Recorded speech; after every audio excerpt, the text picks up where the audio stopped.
இப்பொழுதாவது ஒப்புக்கொள்கிறீரா? படைக்கும் தொழிலை செய்யும் இந்த பிரம்மனே உயர்ந்தவன் என்று. நான் ஒப்புக்கொள்வதால் மட்டும் நீ உயர்ந்தவனாக முடியாது.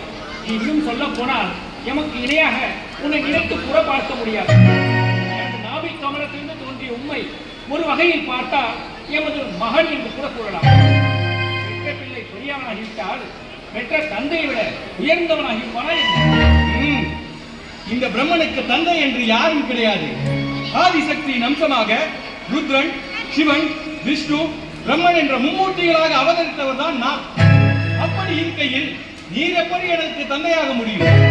அப்படியே நீ எனது தந்தையானாலும் சிப்பியில் இருந்து முத்து வந்ததால் சிப்பி சிறந்ததாகிவிட முடியுமா என்ன?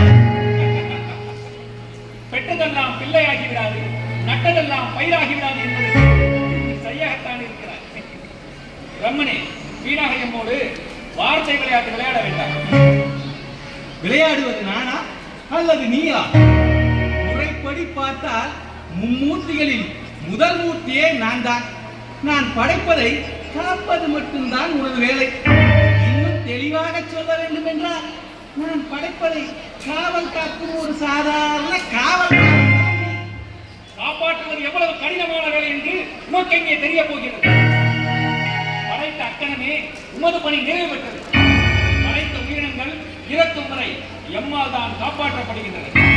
எமது பணி நீண்ட நெடுநாளைய பணி.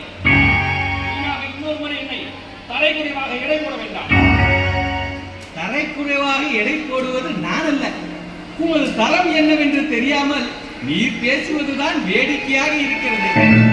காக்கும் கடவுள் என்று ஆணவத்தோடு பேசினீரே, அப்பொழுதே உம்மிடத்தில் துன்பமும் துயரமும் வந்து ஒட்டிக்கொண்டது என்றுதான் அர்த்தம்.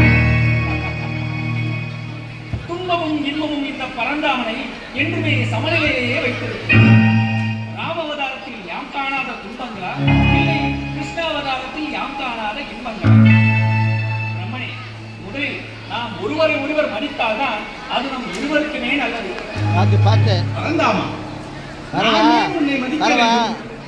என்னை விட வலிமைக்குரிய வார்த்தைக்கு நான் ஏன் முக்கியத்துவம் கொடுக்க வேண்டும்? அவதாரம் என்று 10 அவதாரங்கள் எடுத்து உனது பெருமைகளை பறைசாற்றிக் கொண்டவன் நீ. பிரம்மன் என்ற ஒரே அவதாரமே போதும் எனது பெருமைகளை பறைசாற்றுவது. பரந்தாமா, அனைத்து உயிரினங்களின் இருப்பிடமாக இருப்பவன் நீ என்றால் அந்த அனைத்து உயிரினங்களையும் உருவாக்கியவனே நான் தானே. பரந்தாமா, ஒரு வாதத்திற்காக கேட்கிறேன். பிரம்ம முகூர்த்தம் என்றுதான் கூறுகிறார்கள். எங்காவது சிவ முகூர்த்தம், விஷ்ணு முகூர்த்தம் என்று சொல்கிறார்களா? சொல்வதில்லைதான். நானும் ஒரு விவாதத்திற்காகவே கேட்கிறேன். திருப்பாவை ஆண்டாளால் பாடப்பட்டது. வைணவர்களின் பொக்கிஷமானது. திருவம்பாவை மாணிக்கவாசரால் பாடப்பட்டது. சைவர்களின் பொக்கிஷமானது. இப்படி உன்னை பாராட்டி ஏதேனும் ஒரு நூலாவது படைக்கப்பட்டிருக்கிறது? நானே படைப்பவன், என்னை பாராட்டி நூட்கள் எதற்கு? பரந்தாமா, உனது வார்த்தைகளால் என்னை கேவலப்படுத்த நினைக்க வேண்டாம்.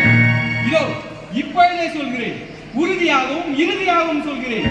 எப்பொழுது நமக்குள் போர் இருந்தாலும் இறுதியில் வெல்லப்போவது நான் தான்.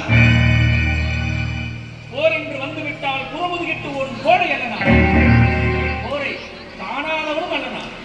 யாம் கண்ட அவதாரங்கள் யாம் காணாத போர்களா? போர் என்று அவைக்குள் எடுத்து பிழை செய்ய பார்க்கிறாய். என்ன செய்வது? அனுபவம் என்பது பிழையிலிருந்து கற்றுக்கொள்ளும் பாடம் தானே. இதோ இப்பொழுது யார் பாடம் கற்றுக்கொள்கிறார்கள் என்று பார்ப்போம். இதோ இப்பொழுதே போருக்கு தொடங்குகின்றேன். துவங்குவது முக்கியமில்லை பிரம்மனே, முடிவுதான் முக்கியம். இந்த போரில் வெற்றி எமக்கே நிச்சயம். இதோ இப்போது இந்த சக்கராஜ தேவையில்லை. அது ஒன்றுக்கு முன்னால் பதில் சொல்லப்படுகிறது என்று பார்த்து விடுவோம்.